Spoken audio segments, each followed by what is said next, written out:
Euzu billahi mineşşeytanirracim. Bismillahirrahmanirrahim. Elhamdülillahi rabbil alamin. Ves salatu vesselamu ala rasulina Muhammedinil emin ve ala alihi ve sahbihi ecmaîn. Rabbi şrah li sadri ve yessir li emri ve hlul ukdeten min lisani yefkahu kavli. Evet aziz kardeşlerim, bugünkü sohbetimizde sizinle inşallah istikamet üzere olma konusunu inşallah konuşacağız. İstikamet, Allah-u Teala'nın belirlediği bizlere hayat tarzında devam etmek, onun üzerine olmak, onu hayatımızda tatbik etmeye çalışmak demektir. Aziz kardeşlerim, istikamet bir müminin hayatında çok önemli bir yer edinmektedir. Bir mümin eğer istikameti yakalarsa o mümin başarıya ulaşır. Ama istikametinde eğer bir sıkıntı varsa o müminin başarıya ulaşması sıkıntılı olabilir. Bu anlamıyla aziz kardeşlerim, Peygamber aleyhissalatu vesselam hadis-i şeriflerinde daima sebat istemiştir. İstikamet olmayı Rabbinden istemiştir. Hatta bazı hadis-i şeriflerinde ya mukallibel kulubi sebbit kulubena ala dinik diye buyurmaktadır. Ey kalpleri evirip çeviren kalplerimizi dinin üzere sabit kıl diye buyurmaktadır aziz kardeşlerim. Peygamber aleyhissalatü vesselam daima bu ve buna benzer duaları yapmaktadır. Demek ki sebat, bir şey üzerinde devam etmek, istikamet üzere olmak önemli bir meseledir ki Peygamber aleyhissalatü vesselam günlük duaları içinde bu şekilde istikameti, sebatı Rabbinden istemiştir. Hatta öyle ki kendisi Peygamber aleyhissalatü vesselam kendisi şöyle buyurmuşlardır. Demiştir ki Hud ve kardeşleri beni yaşlandırdı. Hud suresi ve kardeşleri beni yaşlandırdı. Hud suresinde geçen bu ayet فَاسْتَقِمْ كَمَا اُمِرْتَ emrolunduğun gibi ya Muhammed aleyhissalatü vesselam dosdoğru ol ayeti ne yapmıştır? Onu yaşlandırmıştır Peygamber aleyhissalatü vesselam'ı kendisi böyle buyurmaktadır. İşte dosdoğru olabilmek, istikamet üzere olabilmek, sebat edebilmek en önemli meselelerden bir tanesidir. Bakın aziz kardeşlerim, bir ticarete bile baktığımız zaman eğer ticaret bir sebat üzere, devamlılık üzere, istikamet üzere devam etmezse o ticaretin sonu kesad olacaktır. O ticaretin sonu ziyan olacaktır aziz kardeşlerim. O yüzden tüccar da çok çalışır fakat bakarsınız istikametinde sorun varsa, sebatında, devamlılığında sorun varsa bakıyoruz ki onun ticareti kazançsız bir şekilde ziyan ile sonuçlanmaktadır. İşte biz mümin kullarda istikameti daima yakalamaya çalışmamız lazımdır. Sadece iman etmekle iş bitmez aziz kardeşlerim. İmandan sonra bakın imanın geçtiği ayetlerden sonra Kur'an-ı Kerim'de salih amelden Rabbimiz bahsetmektedir. Yani ben iman ettim ve çekildim meselesi yoktur aziz kardeşlerim. O iman üzere devam etmek, o iman üzere kaim olmak, o imanı güçlendirmek. O yüzdendir ki bakın Peygamber aleyhissalatü vesselam hadis-i şeriflerinde buyurmaktadır. Ceddidu imanekum bi la ilahe illallah. La ilahe illallah lafzıyla imanınızı yenileyin diye buyurmaktadır Peygamber aleyhissalatü vesselam. Yani yenileyin derken o imanı ne yapmak lazımdır? Daima onu yenileyecek, onu artıracak ibadetleri yapmaktır. Sadece iman ettim demekle bir köşeye çekilmek olmaz. Bakın bir adam geliyor, hadis-i şeriflerde geçiyordur. Enne raculun kâle li nebi sallallahu aleyhi ve selleme. Adamın biri Resulullah aleyhissalatu vesselama dedi ki kulliye fil islami kavlen la es'elu anhu ahaden gayrek. Ya Resulallah, bana İslam'da bir söz söyle, senin dışında başkasına onu sormayayım diye buyurmaktadır. Kale Peygamber Aleyhisselam çok kısa bir cevap veriyor ona. Lafı uzatmıyor. Yine Peygamber Aleyhisselatü Vesselam'ın cevami'ül kelimi olan bu hadis-i şerif ona Peygamber aleyhissalatü vesselam cevami'ül kelim olan bir hadisini söylüyor. Cevami'ül kelim az kelimede çok manayı ifade etmektir. Peygamber aleyhissalatü vesselam bu soruyu soran adama şöyle diyor. Kul amentu billah. De ki ben Allah'a iman ettim. ثُمَّ اسْتَقِيمْ sonra dosdoğru ol diye buyurmaktadır Peygamber aleyhissalatü vesselam. İşte aziz kardeşlerim, bakın biz sadece iman etmekle kalmamamız lazım.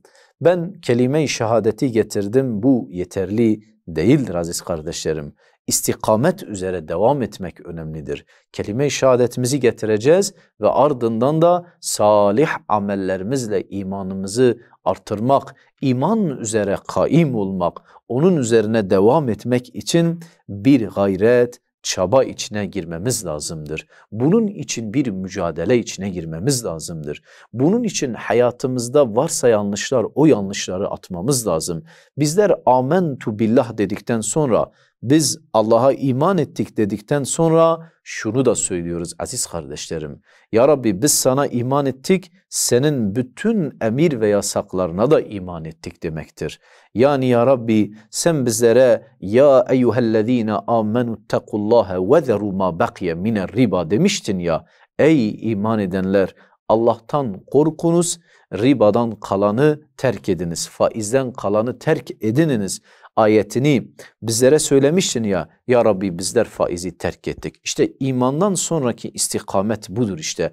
Bizim o faizi ne yapmamız? Faizi terk etmemizdir. Yine ya Rabbi hani sen ayet-i kerimede buyurmuştun ya وَاَحَلَّ الْبَيْعَ وَحَرَّمَ الرِّبَى Allah alışverişi halal kıldı, ribayı, faizi ise haram kıldı. Ya Rabbi ben rızkımı alışverişle temin edeceğim ama riba ise sen haram kıldığın için ondan yüz çevireceğim. Yine istikamet, amentu billah dedikten sonra istikamet şudur aziz kardeşlerim. Yine Rabbimizin ayet-i kerimede buyurduğu gibi ya eyyühellezine amenu İza nudiye lissalati min yevmil cumu'ati fes'av ila zikrillahi ve zarul bey'a. Ey iman edenler, cuma günü namaz için nida edilirse alışverişi terk edin, Allah'ın zikrine koşunuz ve alışverişi terk edin ayetiyle ne yapıyoruz? Bu şekilde bizler Rabbimizin bu ayetine kulak verip Rabbimizin bu ayetini hayatımızda tatbik ediyoruz. İşte kul amentu billah thumme istaqim de ki ben iman ettim ve sonra dosdoğru ol. İşte Mus'ab bin Ümeyr'e baktığımız zaman Mus'ab bin Ümeyr amentu billah dedikten sonra bakıyoruz ki onun hayatı bütünüyle değişti. Onun hayatında bir değişim oluştu. Hem onun ahlakında hem yaşamında hem de giysisinde dahi bir değişim oluştu. İşte istikamet üzere olmak, imandan sonra istikamet üzere olmak, imandan sonra istikamette devam etmenin manası Mus'ab gibi hayatımızı değiştirmemizdir. Giysimizi bazen değiştirmemizdir. Mesela örneğin bir insan eğer ki Allah'ın razı olmadığı şekilde bir giyim içindeyse, hele bir bayanın mesela eğer Allah'ın razı olmadığı şekilde bir giyim içindeyse, eğer o bayan iman ettim demişse o zaman istikametini de göstermesi lazım. O imanını istikametinde göstermesi lazımdır. Allah'ın dilediği bir şekilde giyime bürünmesi lazımdır. Tesettüre bürünmesi lazımdır. İşte imandaki istikamet buradadır aziz kardeşlerim. O anlamıyla bizler bütün hayatımızı dediğimiz gibi Mus'ab gibi ne yapmamız lazımdır? Mus'ab gibi hayatımızı, yaşamımızı ve giyimimizi ve sözümüzü Allah'ın dilediği şekilde şekillendirmemiz lazımdır aziz kardeşlerim. İşte o zaman imandan sonra istikamete gideriz. Yine imandan sonra istikametin manası şudur aziz kardeşlerim. Hani Medine'de insanlar içki içerdiler. İçki ayetleri nazil olduktan sonra peyderpey Allah-u Teala içkiyi haram kılar ve son ayette Rabbimiz ya eyyühellezine amenu innemel hamru vel meysiru vel ensabu vel ezlamu ritsun min ameli'ş-şeytani feştenibuhu leallekum tuflihun. Ey iman edenler, kumar, içki, dikili taşlar, putlar ve fal okları şeytanın pisliklerinden bir pisliktir. Bunlardan içtinab ediniz, bunlardan kaçınınız diye Rabbimiz buyurdu.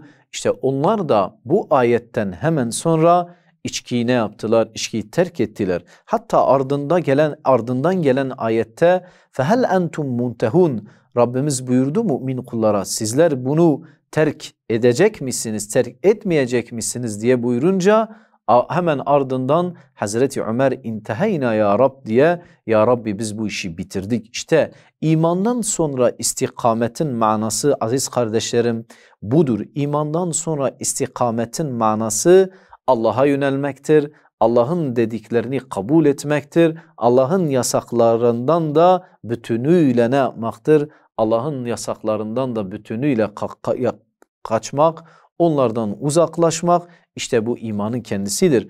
Bakın sahabe-i kiramın içinde bazı ufak tefek cahiliyeden kalıntılar olunca Peygamber aleyhissalatü vesselam hemen müdahale ediyor. Diyor ki daha içinde cahiliye kalıntısı olanlar vardır diye onları bu şekilde uyarıyor. Çünkü İslam, istikamet cahiliye kalıntılarını hiçbir şekilde ne yapmamaktadır? Hiçbir şekilde bizlerden kabul etmemektedir. O yüzden aziz kardeşlerim, imandan sonra istikamet demek yaşamımızın tümünü Allah'ın dilediği şekliyle şekillendirmektir. Hatta Peygamber aleyhissalatü vesselam hani hadis-i şerifte Müslümanı tarif ederken şöyle tarif ediyor. El-Muslimu men selimel muslimune min lisanihi ve yedihi. Müslüman o kimsedir ki Müslümanların onun elinden ve dilinden razı olduğu kişidir.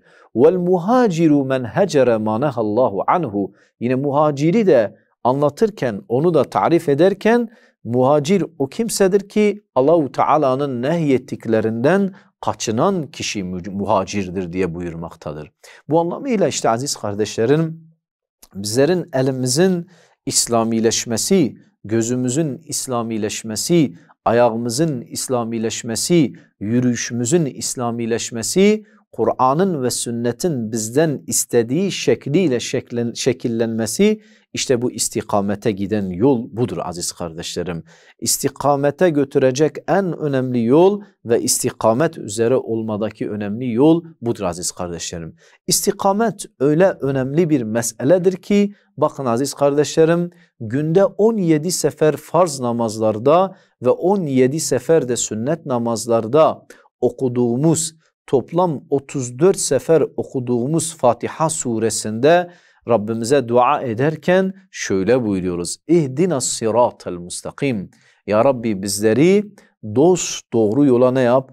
Dost doğru yola ilet diye Rabbimize dua etmekteyiz aziz kardeşlerim. Bu da gösteriyor ki istikamet bir müminin, bir Müslümanın hayatında önem arz etmektedir. Çok önemli bir yere sahip olduğu için bizler günde 17 sefer İhdina sıratel mustakim. Ya Rabbi bizleri dost doğru olan yola ne yap? Dost doğru olan yola bizleri ilet. Aziz kardeşlerim, dost doğru yol ne demektir? Yani herkesin kendine göre bir yolu vardır. Likulli vecihetun huve muvalliha. Herkesin yöneldiği bir yön var ve o da o yöne yöneliyor. Acaba müstakim olan yol hangisidir? A yolu mu müstakim, B yolu mu müstakim, C yolu mu müstakim? Herkesin kendine göre bulduğu bir müstakim yol var. Allahu Teala bu müstakim yolu biz insanlara bırakmamış. Bizim müstakim yola tarif getirmemizi, ona bir tanım getirmemizi Allahu Teala bu tanımı bize bırakmamıştır. Bilakis Allahu Teala yine Fatiha suresinde İhdina sıratel mustakimin hemen ardından ve yine Nisa suresinde mustakim yolu Allahu Teala bizlere kendisi ne yapıyor? Bizlere açıklıyor. Bakın Rabbimiz İhdina sıratel mustakim. Ya Rabbi bizleri dost doğru yola ilet. Sıratellezine en'amte aleyhim. Nimet verdiklerinin yoluna. Demek ki aziz kardeşlerim, sırat-ı mustakim A'nın yolu değildir. B'nin yolu değildir. C'nin yolu değildir. D'nin yolu değildir. Sırat-ı müstakim benim aşiretimin yolu, benim milletimin yolu değildir. Sırat-ı müstakim işte beyaz renklilerin yolu değildir. Sırat-ı müstakim işte siyah renklilerin yolu değildir. Sırat-ı müstakim sarı renklilerin yolu değildir. Bilakis sırat-ı müstakim en'amte aleyhim, nimet verdiklerinin yolu. Nimet verilenler kimlerdir? Yine bizler Nisa suresine gidiyoruz. Ayetler hani birbirlerini tefsir ederler ya, bizler Nisa suresine gidiyoruz. Nisa suresinde Allahu Teala nimet verilen kullarını bizlere açıklamaktadır. وَمَنْ يُطِعِ اللّٰهَ وَالرَّسُولَ فَاُولَٰئِكَ مَعَ الَّذ۪ينَ اَنْعَمَ اللّٰهُ مِنَ النَّبِيِّينَ وَالصِّدِّقِينَ وَالشُّهَدَاءِ وَالصَّالِح۪ينَ وَحَسُنَ اُولَٰئِكَ رَف۪يقًا diye Rabbimiz buyurmaktadır. Kim Allah'a ve Resulüne itaat ederse o kişi kıyamet gününde Allah'ın nimet verdiği peygamberler, şehitler, salihler ve sıddıklarla beraber olacak ve bunlar ne güzel dostlardır. Demek ki aziz kardeşlerim, nimet verilen kişiler 4 sınıftır ve sırat-ı müstakim de bu 4 sınıfın yolunu takip etmektedir. Eğer ki bugün günümüzde bir insan sırat-ı müstakim doğru olanı arıyorsa, bazen insanlarla konuştuğun zaman diyor ki ben doğruyu arıyorum. Acaba doğru nerede? Gel Rabbimizin kitabına dönelim. Bak Rabbimiz sırat-ı müstakimin nimet verilenlerin yolunun olduğunu söylüyor ve nimet verilenleri de Nisa 69'da 4 sınıf insanı bizlere zikretmekte. İşte bunlar nimet verilen. Demek ilki peygamberler, ikincisi şehitler, üçüncüsü salihler, dördüncüsü ise sıddıklardır. İşte bizler müstakim yolu yakalayabilmemizin yolu bu 4 sınıf insanı ne yapmamızdır? Bu 4 sınıf insanı takip etmemizdir. Onların ardında gitmemizdir. Bizim yaşam tarzımız acaba Peygamberi aleyhissalatu vesselamın dilediği bir şekildeyse o zaman bizler sırat-ı müstakim üzerinde gitmeye çalışıyoruz. Eğer bizim yaşam tarzımız şehitlerin çizdiği yol ise bizler sırat-ı müstakim üzerine gitmeye çalışıyoruz demektir. Eğer salihlerin çizdiği yol ise bizler onun sırat-ı müstakim üzerine gitmeye çalışıyoruz ve bizler eğer sıddıkların yolunda isek, onların çizdiği yol üzere gidiyorsak bizler sırat-ı müstakim üzerinde gitmeye çalışıyoruz. Sırat-ı müstakimin dışındaki yol nedir? Yine Rabbimiz Fatiha suresinde açıklıyor bizlere. Gayril mağdubi aleyhim veleddallin. Gazaba uğrayan ve sapıklığa düşenlerin yoluna değil diye, amin diye bizler her Fatiha'dan sonra böyle diyoruz. Demek ki aziz kardeşlerim, istikamet nebilerin yolundadır. İstikamet şehitlerin yolundadır. İstikamet salihlerin yolundadır. İstikamet sıddıkların yolundadır ve bunlar da ne güzel arkadaşlardır. Rabbim bizleri onların yolunda olmayı bizlere nasip eylesin. Ve ahiru da'vana enilhamdülillahi rabbil alemin.